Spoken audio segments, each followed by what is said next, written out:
ಪೊರಕೆ ಹೀಗಿಟ್ರೆ ದಾರಿದ್ರ್ಯ ಒಕ್ಕರಿಸುತ್ತೆ. ಎಚ್ಚರ, ಪೊರಕೆ ವಿಚಾರದಲ್ಲಿ ಈ ತಪ್ಪು ಬೇಡ, ಬದುಕೆ ಬರ್ಬಾರ್ ಆಗುತ್ತೆ. ಹುಷಾರ್, ಮನೆಯನ್ನು ಗುಡಿಸಲು ಬಳಸೋ ಪೊರಕೆ ವಿಷಯದಲ್ಲಿ ನೀವು ತೋರುವ ಕಡಗಣನೆಯು ವಾಸ್ತುದೋಷಕ್ಕೆ ಕಾರಣವಾಗಿ ಮನೆಯ ಬಡತನಕ್ಕೆ ಕಾರಣವಾಗುತ್ತದೆ. ನೀವು ಪೊರಕೆ ವಿಷಯದಲ್ಲಿ ಈ ತಪ್ಪು ಮಾಡುತ್ತಿದ್ದೀರಾ ನೋಡಿಕೊಳ್ಳಿ. ಪೊರಕೆ ಪ್ರತಿಯೊಬ್ಬರ ಮನೆಯ ಅತ್ಯಗತ್ಯ ವಸ್ತು ಆಗಿದ್ದು, ಅದೆಂದರೆ ಎಲ್ಲರಿಗೂ ಅಸಡ್ಡೆ, ಅಸಹನೆ. ಪೊರಕೆ ಇಲ್ಲದಿದ್ದರೆ ಮನೆಯ ಪರಿಸ್ಥಿತಿ ಹೇಗಿರುತ್ತದೆ ಎಂಬ ಯೋಚನೆ ಇಲ್ಲದೆ ಪೊರಕೆಯನ್ನು ಕಡೆಗಣಿಸುವವರು ಹಲವರು. ಪೊರಕೆಯು ಮನೆಯನ್ನು ಒಪ್ಪ ಓರಣವನ್ನಾಗಿಸುತ್ತದೆ. ಮನೆಯ ಕಸಗಳನ್ನಷ್ಟೇ ಅಲ್ಲದೆ ಧೂಳನ್ನು ಹೊಡೆದು ಮನೆಯ ಚಂದ ಹೆಚ್ಚಿಸುವ ಜೊತೆಗೆ ಮನೆ ಮಂದಿ ಆರೋಗ್ಯ ಕಾಪಾಡುತ್ತಿರುತ್ತದೆ. ಸ್ವಚ್ಛವಾದ ಮನೆಯಲ್ಲಿ ಲಕ್ಷ್ಮಿ ಸಂತೋಷದಿಂದ ನೆಲೆಸಿರುತ್ತಾಳೆ. ಅಸ್ವಚ್ಛತೆ ಇದ್ದಲ್ಲಿ ಮನುಷ್ಯರಿಗೆ ಇರುವುದು ಕಷ್ಟ. ಇನ್ನು ತಾಯಿ ಲಕ್ಷ್ಮಿಯಾದರೂ ಹೇಗೆ ಇದ್ದಾಳು? ಮನೆ ಶುಚಿತ್ವದಿಂದ ಕೂಡಿದ್ದಾಗ ಅಲ್ಲಿ ಧನಾತ್ಮಕ ಶಕ್ತಿಯ ಸಂವಹನವಿರುತ್ತದೆ ಮತ್ತು ಲಕ್ಷ್ಮಿಯ ವಿಶೇಷ ಕೃಪೆ ಇರುತ್ತದೆ. ಆದರೆ ಕೆಲವೊಮ್ಮೆ ಮನೆಯ ಮೂಲೆ ಮೂಲೆಯನ್ನು ಸ್ವಚ್ಛಗೊಳಿಸಿದ ಬಳಿಕವೂ ಅಲ್ಲಿನ ಆರ್ಥಿಕ ಪರಿಸ್ಥಿತಿ ಹದಗೆಡುತ್ತದೆ. ಇದಕ್ಕೆ ಪೊರಕೆ ವಿಷಯದಲ್ಲಿ ನಿಮಗೆ ಗೊತ್ತಿಲ್ಲದೆಯೋ ನಡೆದುಕೊಳ್ಳುತ್ತಿರುವ ಈ ರೀತಿ ಕಾರಣವಾಗಿರಬಹುದು. ಈ ತಪ್ಪುಗಳಿಂದಾಗಿ ಮನೆಯಲ್ಲಿ ನಕಾರಾತ್ಮಕ ಶಕ್ತಿ ಹೆಚ್ಚುತ್ತಿರುತ್ತದೆ. ಇದರಿಂದ ಮನೆಯಲ್ಲಿ ಸಂತೋಷ, ಸಮೃದ್ಧಿ ಹದಗೆಡುತ್ತದೆ. ಪೊರಕೆ ವಿಷಯದಲ್ಲಿ ನೀವು ಪಾಲಿಸಬೇಕಾದ ಈ ವಾಸ್ತು ಸಲಹೆಗಳೇನು ಎಂಬುದನ್ನು ಇಲ್ಲಿ ಕೊಡಲಾಗಿದೆ. ಅದನ್ನು ಅಳವಡಿಸಿಕೊಂಡು ಮನೆಯಲ್ಲಾಗುವ ಬದಲಾವಣೆಗಳನ್ನು ಸ್ವತಃ ನೋಡಿ. ಗುಡಿಸಲು ಸರಿಯಾದ ಸಮಯ. ವಾಸ್ತುಶಾಸ್ತ್ರದಲ್ಲಿ ಯಾವುದೇ ಕೆಲಸ ಮಾಡಲು ಸಮಯ ಬಹಳ ಮುಖ್ಯ. ಪ್ರತಿ ಕೆಲಸಕ್ಕೂ ನಿಗದಿತ ಸಮಯ ಹೇಳಲಾಗಿದೆ. ಅದರಂತೆ ಗುಡಿಸಲು ಅತ್ಯಂತ ಸೂಕ್ತವಾದ ಸಮಯವೆಂದರೆ ಬೆಳಗ್ಗೆ 5ರಿಂದ 9ರವರೆಗೆ. ಅಂದಹಾಗೆ ನೀವು ಸೂರ್ಯಾಸ್ತದ ಮೊದಲು ಅಂದರೆ ಸಂಜೆ 6 ಗಂಟೆಯ ಮೊದಲು ಗುಡಿಸಬಹುದು. ಸೂರ್ಯಾಸ್ತದ ಬಳಿಕ ಬೇಡ. ವಾಸ್ತುಶಾಸ್ತ್ರದ ಪ್ರಕಾರ ಸೂರ್ಯಾಸ್ತದ ನಂತರ ಅಂದರೆ ಸಂಜೆ 6 ಗಂಟೆಯ ನಂತರ ಗುಡಿಸುವುದರಿಂದ ಮನೆಯಲ್ಲಿ ನಕಾರಾತ್ಮಕ ಶಕ್ತಿ ಹೆಚ್ಚುತ್ತದೆ ಮತ್ತು ತಾಯಿ ಲಕ್ಷ್ಮಿ ಕೋಪಗೊಳ್ಳುತ್ತಾಳೆ. ಸಂಜೆ ದೀಪ ಹಚ್ಚುವ ವೇಳೆ ಲಕ್ಷ್ಮಿ ಮನೆಗೆ ಬರುವ ಹೊತ್ತು. ಹೊರಗೆ ಕೆಲಸ ಮಾಡಿದವರು ಕೆಲಸ ಮುಗಿಸಿ ಮಾಡಿದ ಕೆಲಸಕ್ಕೆ ಹಣ ಮನೆಗೆ ತರುವ ಹೊತ್ತು. ಆ ಸಂದರ್ಭ ಮನೆ ಸ್ವಚ್ಛವಾಗಿರಬೇಕು. ಹಾಗಂತ ಲಕ್ಷ್ಮಿ ಮನೆಗೆ ಬರುವ ವೇಳೆಗೆ ಗುಡಿಸುತ್ತಾ ಇದ್ದರೆ ಆಕೆ ಒಳ ಪ್ರವೇಶಿಸುವುದೇ ಇಲ್ಲ. ರಾತ್ರಿ ವೇಳೆ ಮನೆ ಗುಡಿಸುವುದರಿಂದ ಮನೆಯ ಆರ್ಥಿಕ ಸ್ಥಿತಿ ಕುಂಠಿತಗೊಂಡು ಮನೆಯಲ್ಲಿ ಉದ್ವಿಗ್ನ ಸ್ಥಿತಿ ಉಳಿಯುತ್ತದೆ. ಪೊರಕೆಯನ್ನು ಹೀಗೆ ಇಡಬೇಡಿ. ವಾಸ್ತುಶಾಸ್ತ್ರದ ಪ್ರಕಾರ ಪೊರಕೆಯನ್ನು ಯಾವಾಗಲೂ ಹಣದಂತೆ ಮರೆ ಮಾಡಬೇಕು. ಪೊರಕೆಯನ್ನು ಯಾವಾಗಲೂ ನೆಲದ ಮೇಲೆ ಮಲಗಿಸಿ ಇಡಬೇಕು. ಪೊರಕೆಯನ್ನು ಎಂದಿಗೂ ಎಲ್ಲರ ಕಣ್ಣಿಗೆ ಕಾಣುವ ಜಾಗದಲ್ಲಿ ಇಡಬಾರದು. ಅಲ್ಲದೆ ಪೊರಕೆಯನ್ನು ಎಂದಿಗೂ ನಿಂತಿರುವಂತೆ ಇಡಬಾರದು. ಅಡುಗೆ ಮನೆಯಲ್ಲಿ ಮತ್ತು ದೇವರ ಕೋಣೆಯಲ್ಲಿ ಕೂಡ ಇಡಬಾರದು. ಈ ಬಗ್ಗೆ ಹೆಚ್ಚಿನ ಕಾಳಜಿ ವಹಿಸಬೇಕು. ಇಲ್ಲದಿದ್ದಲ್ಲಿ ಇದು ಬಡತನಕ್ಕೆ ಕಾರಣವಾಗುತ್ತದೆ. ಈ ವಿಷಯಗಳನ್ನು ನೆನಪಿನಲ್ಲಿಡಿ. ಪೊರಕೆಯು ಹಾನಿಯಾಗಬಾರದು ಅಥವಾ ಮುರಿದಿರಬಾರದು. ಪೊರಕೆಯಿಂದ ಗುಡಿಸುವಾಗ ಕಾಲಿನಿಂದ ಗುಡಿಸುವುದು, ಪೊರಕೆ ಒದೆಯುವುದು ಮಾಡಬಾರದು. ಪೊರಕೆ ಬಳಸುವಾಗ ಯಾವಾಗಲೂ ಕೊಂಚ ಬಗ್ಗಿರಬೇಕು.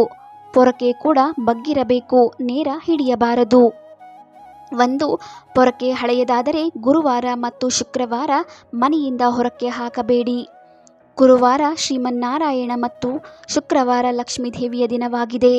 ಈ ದಿನ ಮನೆಯಿಂದ ಪೊರಕೆ ಹೊರಗಿಟ್ಟರೆ ಲಕ್ಷ್ಮಿ ಮನೆಯಿಂದ ಹೊರಗೆ ಹೋಗುತ್ತಾಳೆ ಎನ್ನುವ ನಂಬಿಕೆ ಇದೆ. 2. ಪೊರಕೆ ಖರೀದಿಗೂ ದಿನ ಇದೆ. ಮಂಗಳವಾರ ಮತ್ತು ಶನಿವಾರ ಪೊರಕೆ ಖರೀದಿಗೆ ಶುಭ ದಿನ ಎನ್ನಲಾಗುತ್ತದೆ. ಈ ದಿನ ಪೊರಕೆ ಖರೀದಿ ಮಾಡಿದರೆ ಮನೆಯ ಆರ್ಥಿಕ ಸ್ಥಿತಿ ಚೆನ್ನಾಗಿರುತ್ತದೆಯಂತೆ, ಸಂಪತ್ತು ಸಮೃದ್ಧಿಯಾಗಿರುತ್ತದೆಯಂತೆ. 3. ವಾಸ್ತುಶಾಸ್ತ್ರದ ಪ್ರಕಾರ, ವಾಸ್ತು ಪಂಡಿತರ ಪ್ರಕಾರ ಕೃಷ್ಣ ಪಕ್ಷದಲ್ಲೇ ಹೊಸ ಪೊರಕೆ ಖರೀದಿಸಬೇಕಂತೆ. ಶುಕ್ಲ ಪಕ್ಷದಲ್ಲಿ ಪೊರಕೆ ಖರೀದಿ ಸರಿಯಲ್ಲವಂತೆ. 4. ಪೊರಕೆ ಮನೆಯಲ್ಲಿ ಎಲ್ಲೆಂದರಲ್ಲಿ ಇಡಬಾರದು. ಮನೆಯಲ್ಲಿ ಯಾರ ದೃಷ್ಟಿಯೂ ಬೀಳದ ಜಾಗದಲ್ಲಿ ಪೊರಕೆ ಇಡಬೇಕು. 5. ಯಾವತ್ತಿಗೂ ಕೂಡ ಹಾಸಿಗೆ ಕೆಳಗಡೆ ಪೊರಕೆ ಇಡುವ ಪರಿಪಾಠ ಇಟ್ಟುಕೊಳ್ಳಬೇಡಿ. 6. ಸೂರ್ಯಾಸ್ತದ ಬಳಿಕ ಯಾವತ್ತಿಗೂ ಪೊರಕೆ ಬಳಸಬಾರದು ಎಂದು ಹೇಳುತ್ತಾರೆ. 7. ಪೊರಕೆಯನ್ನು ಕಾಲಿನಿಂದ ತುಳಿಯಬಾರದು. ಪೊರಕೆಯನ್ನು ದಾಟಬಾರದು. ಇವೆಲ್ಲ ನಿಷಿದ್ಧ. 8. ಮುಖ್ಯವಾಗಿ ನಾವು ಕಸ ಗುಡಿಸುವಾಗ ಯಾರಾದರೂ ಮನೆಯಿಂದ ಹೊರಹೊಟ್ಟಿದ್ದರೆ ಅದನ್ನು ಅಲ್ಲಿಯೇ ಅರ್ಧಕ್ಕೆ ನಿಲ್ಲಿಸಬೇಕು. ನಿಮಗೆ ಅವರು ಹೋಗುವ ವಿಚಾರ ಮೊದಲೇ ಗೊತ್ತಿದ್ದರೆ ಅವರು ಹೊರಡುವ ಮೊದಲು ಅಥವಾ ನಂತರವೇ ಗುಡಿಸುವುದು ಸೂಕ್ತ. ಏಕೆಂದರೆ ಯಾರಾದರೂ ಹೊರಗೆ ಹೋಗುವಾಗ ಮನೆ ಗುಡಿಸುವುದರಿಂದ ಅವರು ಮಾಡಲು ಹೊರಟ ಕೆಲಸದಲ್ಲಿ ಸಮಸ್ಯೆ ಆಗುತ್ತದಂತೆ. ಇದರ ಜೊತೆಗೆ ಅವರಿಗೆ ತೊಂದರೆ ಮಾಡಿದ ಕಾರಣದಿಂದ ನಿಮಗೂ ಆರ್ಥಿಕ ಸಮಸ್ಯೆಗಳಾಗುತ್ತವೆ. 9. ಮತ್ತೊಂದು ವಿಚಾರ ಎಂದರೆ ಮನೆಯಿಂದ ಹೊರಗಡೆ ಹೋಗುವಾಗ ಹೇಗೆ ಕಸ ಗುಡಿಸಬಾರದೋ ಹಾಗೆಯೇ ಯಾವುದೇ ಕಾರಣಕ್ಕೂ ಪೊರಕೆಯನ್ನು ಅಡ್ಡ ಇಡಬಾರದು. ಮನೆಯಿಂದ ಹೊರಗೆ ಹೋಗುವವರು ಮುಂದೆ ಪೊರಕೆ ಕಾಣಿಸಬಾರದು ಎನ್ನಲಾಗುತ್ತದೆ. 10. ಮೊದಲೇ ಹೇಳಿದಂತೆ ಈ ಪೊರಕೆಯಲ್ಲಿ ಲಕ್ಷ್ಮಿ ನೆಲೆಸಿರುತ್ತಾಳೆ. ಇದು ನಮ್ಮ ಅದೃಷ್ಟವನ್ನು ಹೊಂದಿರುತ್ತದೆ. ಯಾರಾದರೂ ಇದನ್ನು ದಾಟಿಕೊಂಡು ಹೋದರೆ ಹಾಗೂ ಅವರು ಹೋಗುವಾಗ ಅಡ್ಡವಾಗಿ ಕಂಡರೆ ನಮ್ಮ ಅದೃಷ್ಟ ಸಹ ಅವರ ಜೊತೆಯೇ ಹೋಗುತ್ತದೆ. 11. ಇನ್ನು ಮನೆಯಲ್ಲಿ ಪೊರಕೆ ಇಡುವಾಗ ಕೆಲ ತಪ್ಪುಗಳನ್ನು ಮಾಡಬಾರದು. ಅದರಿಂದ ನಿಮ್ಮ ಆರ್ಥಿಕ ಪರಿಸ್ಥಿತಿ ಹಾಳಾಗುತ್ತದೆ. ಮುಖ್ಯವಾಗಿ ನೀವು ಪೊರಕೆಯನ್ನು ಮನೆಯೊಳಗೆ ಇಡುವಾಗ ಅದನ್ನು ಯಾವಾಗಲೂ ನೈಋತ್ಯ ದಿಕ್ಕಿನಲ್ಲಿ ಇಡಬೇಕು. ವಾಸ್ತುಶಾಸ್ತ್ರದಲ್ಲಿ ಹೇಳಿರುವ ಪ್ರಕಾರ ನಾವು ಪೊರಕೆಯನ್ನು ಯಾವಾಗಲೂ ದಕ್ಷಿಣ, ಪಶ್ಚಿಮ ಅಥವಾ ನೈಋತ್ಯ ದಿಕ್ಕಿನಲ್ಲಿ ಇಡಬೇಕು. ನೀವು ಮನೆಯಲ್ಲಿ ಪೊರಕೆಯನ್ನು ಇಡುವಾಗ ಎಂದಿಗೂ ದಿಕ್ಕನ್ನು ನೋಡಿ ಆ ದಿಕ್ಕಿನಲ್ಲಿ ಪೊರಕೆಯನ್ನಿಡುವುದು ಉತ್ತಮ. ಪೊರಕೆಯನ್ನು ಎಂದಿಗೂ ನೆಲದ ಮೇಲೆ ನಿಲ್ಲಿಸಿ ಇಡಬಾರದು. ವಾಸ್ತುಶಾಸ್ತ್ರದ ಪ್ರಕಾರ ಪೊರಕೆಯನ್ನು ಎಂದಿಗೂ ಈಶಾನ್ಯ ದಿಕ್ಕಿನಲ್ಲಿ ಇಡಬಾರದು. ನಾವು ಮಾಡುವ ಈ ಎಲ್ಲ ತಪ್ಪುಗಳಿಂದ ಆರ್ಥಿಕ ಸಮಸ್ಯೆಗಳನ್ನು ಎದುರಿಸಬೇಕಾಗುತ್ತದೆ. 12. ಈ ದಿಕ್ಕನ್ನು ಬಿಟ್ಟು ಪೊರಕೆಯನ್ನು ಬೇರೆ ಯಾವುದೇ ದಿಕ್ಕಿನಲ್ಲಿ ಇಡಬಾರದು. ಅಲ್ಲದೆ ನೀವು ಪೊರಕೆಯನ್ನು ತಾರಸಿಯ ಮೇಲೆ ಅಥವಾ ನಿಮ್ಮ ಮನೆಯ ಮೇಲ್ಛಾವಣಿಯ ಮೇಲೆ ಇಡಬಾರದು. ಈ ರೀತಿ ಇಟ್ಟರೆ ಹಣದ ಕೊರತೆ ಆಗುತ್ತದೆ. 13. ಹೆಚ್ಚಿನ ಮನೆಗಳಲ್ಲಿ ಪೊರಕೆ ಮುರಿದು ಹೋಗಿದ್ದರೂ ಅದು ಹಳೆಯದಾಗಿದ್ದರೂ ಅನೇಕ ದಿನಗಳವರೆಗೆ ಅವುಗಳನ್ನೇ ಬಳಸುತ್ತಿರುತ್ತಾರೆ. ಆದರೆ ಇದನ್ನು ಅಸಹ್ಯವೆಂದು ಪರಿಗಣಿಸಲಾಗುತ್ತದೆ. ನಿಮ್ಮ ಮನೆಯಲ್ಲಿನ ಪೊರಕೆ ಹಾಳಾದಂತೆ ಮುರಿದಂತೆ ತಕ್ಷಣವೇ ಹೊಸ ಪೊರಕೆಯನ್ನು ಖರೀದಿಸಿ. ಮುರಿದು ಹೋದ ಅಥವಾ ಹಳೆಯ ಪೊರಕೆಯಿಂದಲೇ ಮನೆಯನ್ನು ಸ್ವಚ್ಛಗೊಳಿಸಿದರೆ ಅದನ್ನು ಅತ್ಯಂತ ಕೆಟ್ಟ ಶಕುನವೆಂದು ಪರಿಗಣಿಸಲಾಗುತ್ತದೆ. ನಿಮ್ಮ ಈ ತಪ್ಪಿನಿಂದ ನೀವೇ ಸಮಸ್ಯೆಗಳನ್ನು ಮನೆಗೆ ಆಹ್ವಾನ ಮಾಡಿದಂತೆ. 14. ಪೊರಕೆಯಿಂದ ಯಾರಿಗೂ ಹೊಡೆಯಬಾರದು. ಪೊರಕೆಯಿಂದ ಯಾರಿಗಾದರೂ ಹೊಡೆದರೆ ದೋಷವನ್ನು ಅನುಭವಿಸಬೇಕಾಗುತ್ತದೆ. ಧಾರ್ಮಿಕ ನಂಬಿಕೆಗಳ ಪ್ರಕಾರ ಪೊರಕೆಯಿಂದ ಯಾರಿಗಾದರೂ ಹೊಡೆದರೆ ಅದನ್ನು ದೋಷವೆಂದು ಪರಿಗಣಿಸಲಾಗುತ್ತದೆ. 15. ಗೋವು ಅಥವಾ ಯಾವುದೇ ಪ್ರಾಣಿಗೆ ಪೊರಕೆಯಿಂದ ಹೊಡೆಯಬೇಡಿ.